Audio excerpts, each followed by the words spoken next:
നീ ഇപ്പൊ ചെയ്യുന്ന കാര്യം ശരിയല്ലല്ലോ. കാര്യമില്ല മഞ്ജു, നീ ഇപ്പൊ 2 വർഷമായിട്ട് നീ ചെയ്യുന്ന കാര്യം ശരിയല്ലല്ലോ. മഞ്ജു വാര്യറാണ് സനുവിന്റെ വീഡിയോ. സൺലൈറ്റിനോട് എനിക്ക് ഇപ്പോഴും നല്ല സ്നേഹമുണ്ട്. ഇപ്പോഴത്തെ സൺലൈറ്റിനെ എനിക്ക് മനസ്സിലാവുന്നില്ല. ആദ്യമായിട്ടല്ല പുള്ളിയുടെ കൂടെ വർക്ക് ചെയ്ത ആൾക്കാരെ ക്യാരക്ടർ അസാസിനേഷൻ ചെയ്യുന്നത്. അന്ന് എനിക്ക് മനസ്സിലായില്ല, ഇന്ന് എനിക്ക് മനസ്സിലാവുന്നുണ്ട്. നിങ്ങൾക്കത് സമയമുണ്ടെങ്കിൽ, താല്പര്യമുണ്ടെങ്കിൽ ഇത് നിങ്ങളെ ബാധിക്കുന്ന വിഷയമേ അല്ല. ഇത് എന്നെ മാത്രം ബാധിക്കുന്ന വിഷയം, എന്നെ അത്ര ബാധിക്കുന്ന വിഷയമല്ല. പക്ഷെ ഒരു ക്ലാരിറ്റി ഈ കാര്യങ്ങൾക്ക് വേണമെന്ന് തോന്നിയതുകൊണ്ട് മാത്രമാണ് ഞാനത് പറയുന്നത്. സമയവും താല്പര്യം ഉണ്ടെങ്കിൽ പുള്ളി ഇതിനു മുമ്പിട്ടുള്ള പോസ്റ്റുകൾ ഒന്ന് വായിച്ചു നോക്കിക്കഴിഞ്ഞാൽ ഞാൻ ഈ പറഞ്ഞതിന്റെയൊക്കെ സത്യാവസ്ഥ നിങ്ങൾക്ക് തന്നെ മനസ്സിലാക്കാവുന്നതാണ്. ഒരു മനുഷ്യൻ പറയുകയാണ് ലോകം മുഴുവനും അയാളെ തകർക്കാൻ ശ്രമിക്കുകയാണ്, കോർണർ ചെയ്യാൻ ശ്രമിക്കുകയാണ്, കൊല്ലുവാൻ ശ്രമിക്കുകയാണ്, ഗവൺമെന്റ് കൊല്ലാൻ ശ്രമിക്കുന്നു, ഞങ്ങൾ കൊല്ലാൻ ശ്രമിക്കുന്നു, തകർക്കാൻ ശ്രമിക്കുന്നു എന്ന് ലോകം മുഴുവനും അങ്ങനെ ചെയ്യുന്നു എന്ന് ഒരാള് അവകാശപ്പെടുകയാണെങ്കിൽ അല്ലെങ്കിൽ വിശ്വസിക്കുകയാണെങ്കിൽ അത് ലോകത്തിന്റെ മുഴുവനും കുഴപ്പമാണോ അതോ അയാളുടെ ചിന്തകളുടെ കുഴപ്പമാണോ എന്നുള്ളത് വിലയിരുത്തേണ്ടത് ഞാനല്ല. ഒരാളുടെ മാനസിക നിലയോ ഒരാളുടെ ചിന്താഗതിയോ സ്വഭാവ സവിശേഷതയോ ഇതൊന്നും വിലയിരുത്താനായിട്ട് ഞാൻ ആരുമല്ല. നിങ്ങളെല്ലാവരും അറിഞ്ഞിട്ടുണ്ടാവും, അതായത് സനൽകുമാർ ശശിധരൻ എന്ന് പറയുന്ന ഒരു ഡയറക്ടറാണ് ആളുടെ ഭാഗത്ത് നിന്നും മഞ്ജു വാര്യർക്കെതിരെ കുറേ ആയിട്ട് വളരെ മോശം രീതിയിൽ ഭയങ്കര അപകീർത്തിപ്പെടുത്തുന്ന രീതിയിൽ തന്നെ, അതായത് ആളുടെ ഫോട്ടോസ് ഇട്ടിട്ട് ആളുമായിട്ട് ഒരു സിനിമയും കാര്യങ്ങളൊക്കെ ചെയ്തിട്ടുണ്ട്. ആ സിനിമ ആള് തന്നെ ഏതോ ഒരു ഓൺലൈൻ ചാനൽ വഴി തന്നെയാണെന്ന് തോന്നുന്നു അത് റിലീസ് ചെയ്തേക്കുന്നത്. അതായത് ആള് ഭയങ്കരമായിട്ട് മഞ്ജു വാര്യറെ ടാർഗറ്റ് ചെയ്തിട്ടാണ് എപ്പോഴും സംസാരിക്കുന്നത് കൂടുതലും. അപ്പോൾ അധികവും മഞ്ജു വാര്യരുടെ ആ ഒരു മൂവിയായി ബന്ധപ്പെട്ടുള്ള ഫോട്ടോസും കാര്യങ്ങളും ഇട്ടിട്ട് മഞ്ജു വാര്യർക്കെതിരെ വധഭീഷണി ഉണ്ട് എന്നുള്ള രീതിയിൽ മഞ്ജു വാര്യർ സംസാരിച്ചു എന്ന് പറഞ്ഞിട്ട് ഓഡിയോസ് അടക്കം കഴിഞ്ഞ ദിവസങ്ങളിൽ പുറത്തുവിടുന്നതായിട്ട് നമ്മൾ കണ്ടു. അപ്പൊ അതില് സൗണ്ട് കേൾക്കുന്ന സമയത്ത് മഞ്ജു വാര്യറാണോ അല്ലയോ എന്നുള്ളത് സ്ഥിരീകരിക്കാത്തൊരു വിഷയമാണ്. കേൾക്കുന്ന സമയത്ത് തന്നെ എനിക്കത് മഞ്ജു വാര്യറായിട്ട് തോന്നിയിട്ടില്ല എന്തായാലും. ഇപ്പോൾ മഞ്ജു വാര്യരുടെ ഭാഗത്തു നിന്നും ഈ ഒരു വ്യക്തിക്കെതിരെ പരാതി കാര്യങ്ങളൊക്കെ പോയിട്ടുണ്ട്. അപ്പോൾ പരാതി കാര്യങ്ങളൊക്കെ വന്ന ശേഷം ഈ ഒരു വ്യക്തി മഞ്ജു വാര്യരെ കാണാൻ പോകുന്നു, അവിടെയും കാണാൻ സാധിക്കുന്നില്ല എന്ന് പറഞ്ഞിട്ട് ഒരുപാട് വിഷയങ്ങൾ ഇദ്ദേഹം ഉണ്ടാക്കുന്നു. അങ്ങനെ ഒരുപാട് കാര്യങ്ങൾ മഞ്ജു വാര്യരെ ടാർഗറ്റ് ചെയ്തുകൊണ്ട് തന്നെ ഇദ്ദേഹം ചെയ്യുന്നു. അപ്പൊ ഇപ്പം ഈ ഒരു വ്യക്തി ഇത് നിർത്തുന്നില്ല എന്ന് മാത്രമല്ല, ഇപ്പൊ കുറച്ചു മുൻപ് ഈ ഒരു വിഷയവുമായി ബന്ധപ്പെട്ടിട്ടൊരു പോസ്റ്റ് ഇട്ടേക്കുവാണ്. അപ്പൊ എന്തായാലും ആ പോസ്റ്റിന്റെ കുറച്ച് ഭാഗങ്ങൾ ഞാനിവിടെ വെക്കാം, കാരണം വലിയൊരു പോസ്റ്റാണ് ഇട്ടേക്കുന്നത്. അപ്പോൾ ആ ഒരു പോസ്റ്റിന്റെ കുറച്ച് ഭാഗങ്ങൾ ഞാൻ വായിക്കാം. 2021 ഡിസംബർ 15 ഞാൻ ഈ സ്ക്രീൻഷോട്ടിൽ കാണുന്ന പോസ്റ്റ് ഇടുന്നത് മുതലാണ് കേരള പോലീസിലെ ചിലർക്ക് ഞാൻ ആ സ്ത്രീയുമായി ബന്ധപ്പെടുന്നത് അലോസരമുണ്ടാക്കുന്നു എന്ന് എനിക്ക് മനസ്സിലായത്. ഒരേ മേഖലയിൽ പ്രവർത്തിക്കുന്ന 2 വ്യക്തികൾ തമ്മിൽ കാണുന്നതും സംസാരിക്കുന്നതും കേരള പോലീസ് എന്തിന് തടസ്സം സൃഷ്ടിക്കണമെന്ന് എനിക്ക് മനസ്സിലായില്ല. എന്നാൽ ഈ പോസ്റ്റ് വന്നതിന് പിന്നാലെ എറണാകുളത്തെ അരൂർ പോലീസ് സ്റ്റേഷനിലെ CI ആണെന്ന് പരിചയപ്പെടുത്തിയ ഒരാൾ എന്നെ വിളിച്ച് മഞ്ജു വാര്യർ എനിക്കെതിരെ അയാളോട് പരാതി പറഞ്ഞുവെന്നും ഇനി മേലാൽ ഇത്തരം പോസ്റ്റുകൾ ഉണ്ടായാൽ എനിക്കെതിരെ നടപടി ഉണ്ടാവുമെന്നും പറഞ്ഞു. മഞ്ജു വാര്യർക്കെതിരെ അവരെക്കുറിച്ച് എന്തെങ്കിലും എഴുതുന്നതിൽ പരാതി ഉണ്ടെങ്കിൽ അത് എന്നോടല്ലേ ആദ്യം പറയേണ്ടതെന്ന് ഞാൻ ചോദിച്ചു. മാത്രമല്ല അരൂർ CI ആണെന്ന് പറഞ്ഞ അയാൾക്ക് ഈ കാര്യത്തിൽ എന്ത് ജൂറിസ്ഡിക്ഷൻ ആണ് ഉള്ളതെന്നും ചോദിച്ചു. അയാൾ പിന്നെ സംഭാഷണം തുടർന്നില്ല. ഇത്തരം അസാധാരണ സംഭവങ്ങളുടെ തുടർച്ച ഉണ്ടായപ്പോഴാണ് ഞാൻ മഞ്ജു വാര്യരെ നേരിൽ കാണാൻ തീരുമാനിക്കുന്നതും കോട്ടയത്ത് പോകുന്നതും. എന്നാൽ അവിടെ എനിക്കുണ്ടായ അനുഭവം ഞെട്ടിക്കുന്നതായിരുന്നു. പരസ്പരം സംസാരിക്കാൻ അനുവദിക്കാത്ത തരത്തിൽ അവരുടെ മാനേജറും കാര്യങ്ങളൊക്കെ ഇങ്ങനെയാണ് പറഞ്ഞ് പോസ്റ്റിൽ അതൊക്കെയാണ് ഇട്ടേക്കുന്നത്. കുറച്ച് നേരത്തെ ഇട്ടൊരു പോസ്റ്റാണ് ഇതുമായി ബന്ധപ്പെട്ടിട്ട്. അപ്പം ആള് അതിനെ കുറിച്ചിട്ട്, അതായത് ആദ്യം മുതൽ നടന്ന സംഭവങ്ങൾ എന്തൊക്കെയാണെന്ന് പറഞ്ഞിട്ട് ഇങ്ങനെ കുറെ കാര്യങ്ങൾ പറഞ്ഞേക്കാണ്. നമുക്ക് അതിന്റെ അവസാന ഭാഗത്തോട് കൂടിയിട്ട് വായിക്കാം. ഈ സാഹചര്യത്തിൽ ഒരു കാര്യം ഞാൻ വ്യക്തമായി പറയുകയാണ്, ഇത് മഞ്ജു വാര്യർ അറിഞ്ഞുകൊണ്ടുള്ളതല്ല. മഞ്ജു വാര്യരുടെ ജീവനുള്ള ഭീഷണിയെക്കുറിച്ച് ഞാൻ പങ്കുവച്ച ആശങ്കകൾ പൊതുജനം ചർച്ച ചെയ്യാതിരിക്കുന്നതിന് വേണ്ടി കേരള പോലീസും മലയാള സിനിമാ വ്യവസായത്തിലെ മാഫിയയും ചേർന്ന് നടത്തുന്ന ഒത്തുകളി മാത്രമാണിത്. മുൻപുണ്ടായ കേസിൽ എന്നെ പോലെ തന്നെ ഈ കേസിലും മഞ്ജു വാര്യരുടെ മൊഴി രേഖപ്പെടുത്തുകയും ഉണ്ടാവില്ല. ഒരുതരം അന്വേഷണവും നടത്തുകയുമില്ല. പൊതുജനത്തെയും മാധ്യമ സമൂഹത്തെയും ഒരുപോലെ പറ്റിച്ചുകൊണ്ട് മലയാള സിനിമാ വ്യവസായത്തെ വിഴുങ്ങി നിൽക്കുന്നൊരു മാഫിയയെ സംരക്ഷിക്കാനുള്ള സഹായമാണ് കേരള പോലീസിന്റെ ഭാഗത്തു നിന്നും ചെയ്യുന്നത്. അതല്ല എങ്കിൽ ഈ കാര്യത്തിൽ സത്യസന്ധമായ ഒരു അന്വേഷണം നടത്താനും മഞ്ജു വാര്യരുടെ മൊഴി രേഖപ്പെടുത്താനും കേരള പോലീസ് തയ്യാറാക്കട്ടെ. നടിയെ ടാഗ് ചെയ്ത് വീണ്ടും അപകീർത്തി പോസ്റ്റ് എന്ന് വാർത്ത കൊടുക്കും മുൻപ് എന്താണ് അപകീർത്തി എന്ന വാക്കിന്റെ അർത്ഥമെന്ന് അറിവുള്ള ആരോടെങ്കിലും ചോദിച്ചു മനസ്സിലാക്കുന്നൊക്കെ പറഞ്ഞിട്ട്, അതായത് ആള് വീണ്ടും വീണ്ടും വീണ്ടും വീണ്ടും വീണ്ടും ഇതേ ടോപ്പിക്ക് ഇതിനെക്കുറിച്ച് ആദ്യം തൊട്ട് ഇപ്പൊ എന്താണ് ഉള്ളത് അതുവരെ ഇങ്ങനെ പറഞ്ഞുകൊണ്ടിരിക്കുകയാണ്. അപ്പോൾ ഇത് മാത്രമല്ല, ഇത് നമ്മൾ പറയാനുള്ള മെയിൻ കാരണം എന്ന് വെച്ചാൽ കുറെ നാളുകൾക്ക് മുൻപ് ടൊവിനോയുടെ വഴക്ക് എന്ന് പറഞ്ഞൊരു സിനിമയുടെ, അതായത് കോ പ്രൊഡ്യൂസർ എങ്ങാനായിരുന്നു തോന്നുന്നു ടൊവിനോ, ആ ഒരു സിനിമയുടെ ഭാഗമായിട്ട് ഞാൻ കണ്ടായിരുന്നു, ലൈവായിട്ട് തന്നെ നമ്മുടെ ഇൻസ്റ്റാഗ്രാമിൽ ടോവിനോ തോമസ് വന്നിട്ട് ലൈവ് വന്നായിരുന്നു. ആ ലൈവ് വന്നിട്ട് പിന്നീട് അത് പോസ്റ്റ് ചെയ്യുകയും ചെയ്തായിരുന്നു ടോവിനോയുടെ അക്കൗണ്ടിൽ. അപ്പോൾ അത് ഞാൻ ലൈവായിട്ട് ഇരുന്നിട്ട് ആ ലൈവ് മൊത്തം കണ്ട ഒരാളായതുകൊണ്ട് തന്നെ ഈ ഒരു വ്യക്തിനെ കുറിച്ച് അത് ഞാനന്ന് ഫുള്ളായിട്ടിരുന്ന് കേട്ടായിരുന്നു. അപ്പോൾ അതിൽ എന്തൊക്കെയാണ് പറഞ്ഞേക്കുന്നതെന്ന് ഞാൻ എന്തായാലും ഇവിടെ കൊടുക്കാം. അപ്പോൾ നിങ്ങൾ തന്നെ നോക്കുക. കാരണം ടോവിനോ തോമസുമായി ബന്ധപ്പെട്ടിട്ടുള്ള ആ ഒരു വിഷയത്തിൽ ടോവിനോ തോമസ് വ്യക്തമായിട്ട് ഈ ഒരു വ്യക്തിനെ കുറിച്ചിട്ട് പറയുന്നുണ്ട്. അതായത് ഈ ഒരു ഡയറക്ടർ കാര്യങ്ങളെ കുറിച്ചിട്ട് വ്യക്തമായിട്ട് ടോവിനോ തോമസ് പറയുന്നുണ്ട്.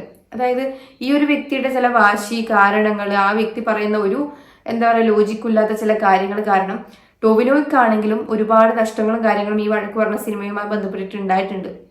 അപ്പോൾ നമുക്കറിയാം ഒരുപാട് പൈസയുടെ മുടക്കും കാര്യങ്ങളും ഉണ്ടായിട്ടുണ്ട്. പക്ഷെ അവരതൊന്നും കാര്യമാക്കിയിട്ടില്ല. പക്ഷെ അതൊക്കെ ഉണ്ടാകാനുള്ള കാരണം എന്ന് പറയുന്നത് ഈ ഒരു വ്യക്തിയായിരുന്നു. ഈ സനൽ എന്ന് പറയുന്ന ഈ ഒരു ഡയറക്ടറിന്റെ ഭാഗത്തു നിന്ന് ഉണ്ടായിരുന്ന കാര്യങ്ങളാണ് അവരുടെ ആ ഒരു സിനിമയിലും അത്രയും മോശം രീതിയിൽ കാര്യങ്ങളുണ്ട്. അത് മാത്രമല്ല, ഇത്രയും കാര്യങ്ങൾ നടന്ന ശേഷം ടോവിനോ തോമസിനെതിരെ ഇതേ വ്യക്തി തന്നെ പോയിട്ട് പോസ്റ്റും കാര്യങ്ങളും ഇടുകയും ക്യാരക്ടർ അസാസിനേഷൻ അടക്കമുള്ള കാര്യങ്ങളും ചെയ്യുകയും ചെയ്തു എന്നും. അപ്പോൾ അങ്ങനെ അവസാനം, അതായത് അതിന്റെ അത്രയും പീക്ക് ലെവലിൽ എത്തിയ സമയത്താണ് സഹിക്കാൻ പറ്റാത്ത രീതിയിലാണ് ടോവിനോ തോമസ് അന്ന് ലൈവ് വന്നിട്ട് ഇങ്ങനെയുള്ള കാര്യങ്ങളെന്ന് പറഞ്ഞേക്കുന്നത്. അതായത് ഇവരുടെ ഈ ഒരു സിനിമ റിലീസ് ചെയ്യുന്നതിനെ കുറിച്ചിട്ട് അങ്ങോട്ടും ഇങ്ങോട്ടും ഉണ്ടായ കാര്യങ്ങളും ഈ ഒരു വ്യക്തി ഒറ്റൊരാൾ കാരണമാണ് ആ ഒരു സിനിമ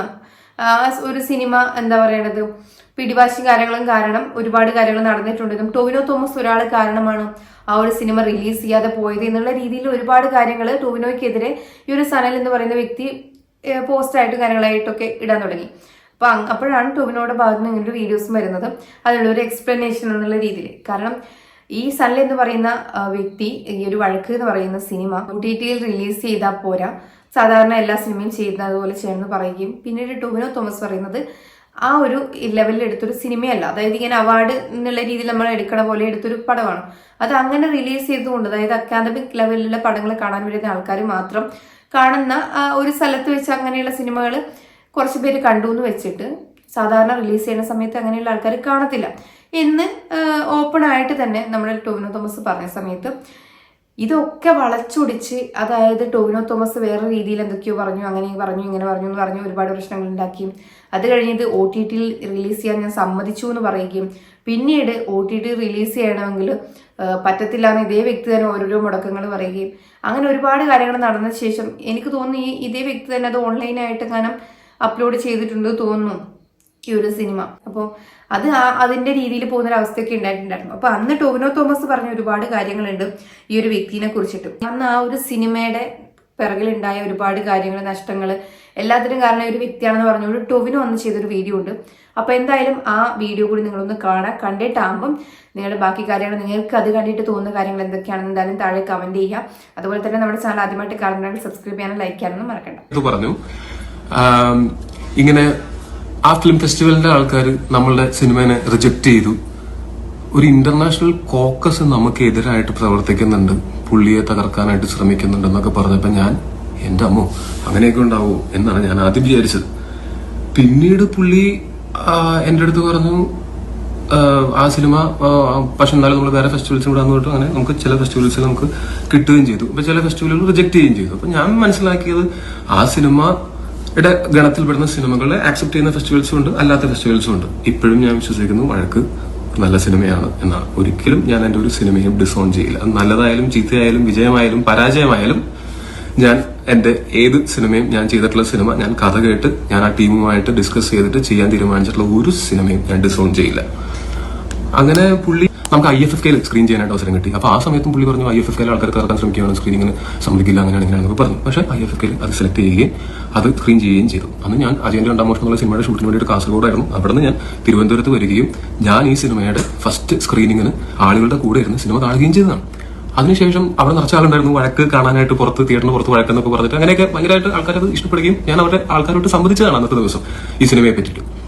അതിനുശേഷം പുള്ളി എന്റെ അടുത്ത് വിളിച്ച് പറഞ്ഞു നമുക്ക് തിയേറ്ററിൽ റിലീസ് ചെയ്യാം. അപ്പൊ ഞാൻ പറഞ്ഞു ചേട്ടാ ഞാൻ ഒരിക്കലും തിയേറ്റർ റിലീസിന് എതിര് നിൽക്കില്ല. കാരണം പുള്ളി പറഞ്ഞത് വേറെ ഒരാളെ കൊണ്ടുവന്നിട്ട് അയാളെ കൊണ്ട് ഇൻവെസ്റ്റ് ചെയ്യിച്ചിട്ട് നമുക്ക് റിലീസ് ചെയ്യാം, അതിന്റെ റിസ്ക് അവരെടുത്തോട്ടെ എന്ന് പറയുന്ന സമയത്ത് എനിക്കതൊരു ഒരാളെ കൂടി ഇതിനകത്തേക്ക് കൊണ്ടുവന്ന് അവരെ കൊണ്ട് റിസ്ക് എടുപ്പിച്ചിട്ട്, കാര്യം ഇത് പുള്ളി അന്ന് ആ തിയേറ്ററിൽ IFFK വരുന്ന ഓഡിയൻസ് എന്ന് പറയുന്നത് അക്കാഡമിക് നിലവാരമുള്ള സിനിമകൾ, അങ്ങനെയുള്ള സിനിമകൾ എൻജോയ് ചെയ്യാൻ വേണ്ടിയിട്ട് വരുന്ന ആൾക്കാരാണ്. അവര് അത്രയും താല്പര്യത്തോടെ അത് കണ്ടു എന്ന് വിചാരിച്ചിട്ട് നമ്മളിതൊരു വൈഡ് റിലീസ് ഒക്കെ ചെയ്തിട്ട് ഫസ്റ്റ് ഡേ ഫസ്റ്റ് ഷോ ആൾക്കാർ തിക്കിത്തള്ളി കയറുന്ന ഒരു സിനിമ ആയിരിക്കില്ല എന്നുള്ള ബോധ്യം എനിക്കുണ്ട്. കാര്യം നമ്മൾ ഓരോ സിനിമയും ചെയ്യുന്ന പിന്നെ കുറച്ച് നാളുകൾക്ക് ശേഷം ഞങ്ങൾ OTTയിൽ നമുക്ക് ഇതിന്റെ സെയിലിന്റെ കാര്യം സംസാരിക്കാന്ന് പറഞ്ഞു. ഞാൻ എല്ലാ OTTകളുമായിട്ടും എന്റെ കോൺടാക്റ്റിലുള്ള ആൾക്കാരോട് ഞാൻ സംസാരിച്ചു. എന്റെ മാനേജർ ഗൂഗിൾ വഴിയും ഞാൻ സംസാരിപ്പിച്ചു.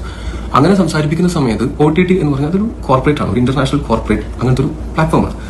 അവര് ആവശ്യപ്പെട്ടത് ഈ സിനിമയുടെ ക്രിയേറ്റീവ് റൈറ്റ്സ് മുഴുവൻ അവർക്ക് കൊടുക്കണം. നമ്മളൊരു സിനിമ സെല് ചെയ്യുന്ന സമയത്ത് എല്ലാ സിനിമയും അങ്ങനെ തന്നെയാണ്, ചെറുതും വലുതുമായിട്ടുള്ള എല്ലാ സിനിമകളും OTTയുടെ പോളിസി എന്ന് പറഞ്ഞാൽ അതിന്റെ ക്രിയേറ്റീവ് റൈറ്റ്സ് ഉൾപ്പെടെ മേടിക്കുക എന്നുള്ളതാണ്.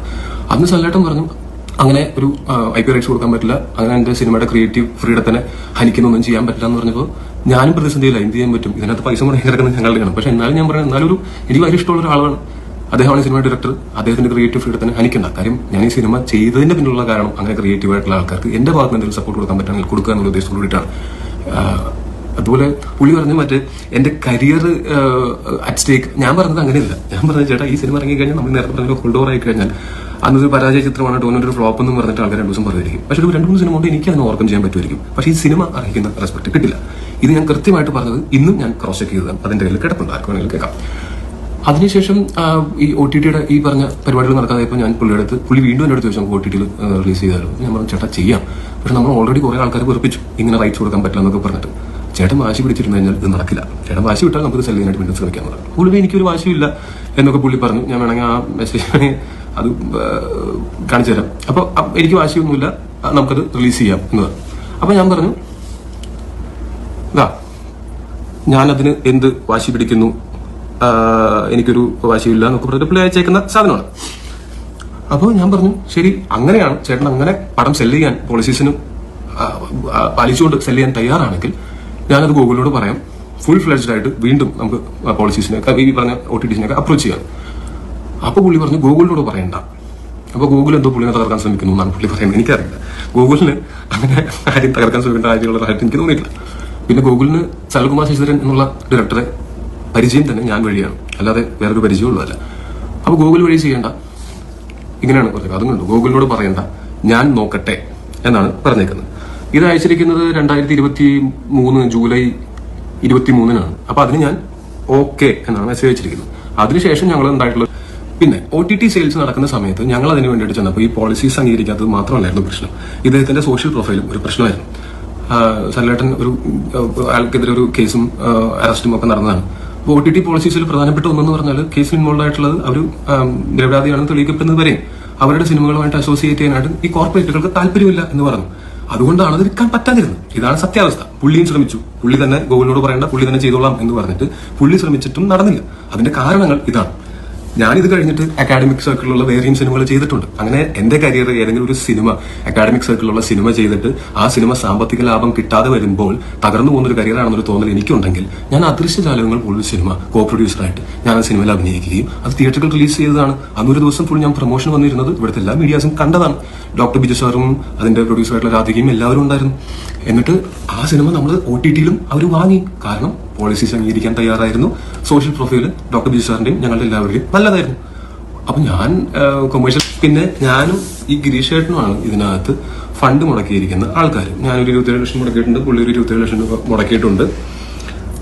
സനലേട്ടന് 0 ഇൻവെസ്റ്റ്മെന്റ് ആണ്. പുള്ളി പലതവണയായിട്ട് ശമ്പളം ആയിട്ട് മേടിച്ചിട്ടുണ്ട്.